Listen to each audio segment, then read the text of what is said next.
Tabby McTat is the story of a cat and an old man who sing in the streets together. They're buskers, just as I was when I was in my 20s.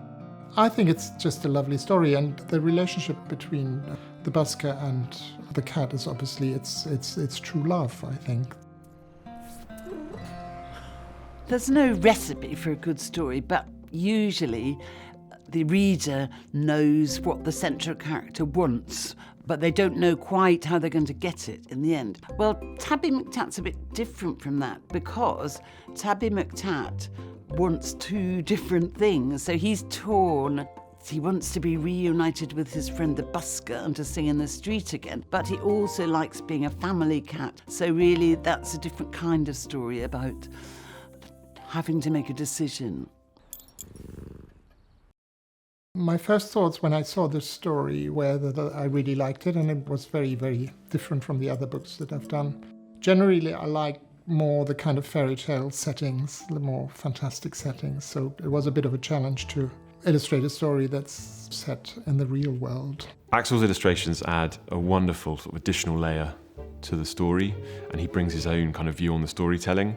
His illustrations are so rich in detail that you can pore over them night after night and find new ways to interpret them. I think one of the things that makes Julia and Axel's work so engaging is just the richness of worlds that they're able to build and the relationships between the characters in their stories. Their stories have a deep sort of association with family, friendship, and are set in these unbelievably charming worlds. The thing that I really liked about the book was that it kind of spoke to how life can kind of pull you in different directions and relationships can change. And I thought that was actually quite a mature and interesting story to be telling kids, and a very good one to tell kids. I feel very lucky that Axel and I have Magic Light doing our stories because they really consult us all the way along. On the whole, we stay really close to the book.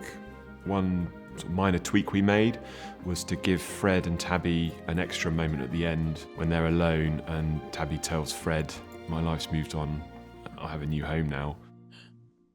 It's obviously a completely different medium, a picture book or a film, so it needs to have more drama and more surprise, more emotions probably as well. So it is a very, very different thing, and I think they do it brilliantly.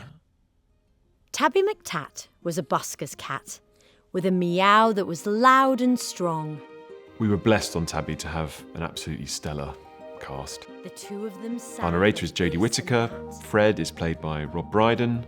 It's Tabby McTat. It's my long-lost cat. Tabby is played by Chope Derisu. Sock is played by Susan Wakoma. Pat is played by Joanna Scanlon. And Prunella is played by Carrie Lloyd. It's such a beautiful, beautiful story. It feels as if there's a lot of childhood to adulthood in it and embracing change. It's a classic story of someone getting separated from their parent, finding the parent again, coming to the realization that things have moved on. It's just rather lovely. And the way they animate the cats, I get quite emotional watching it because it's a really heartwarming story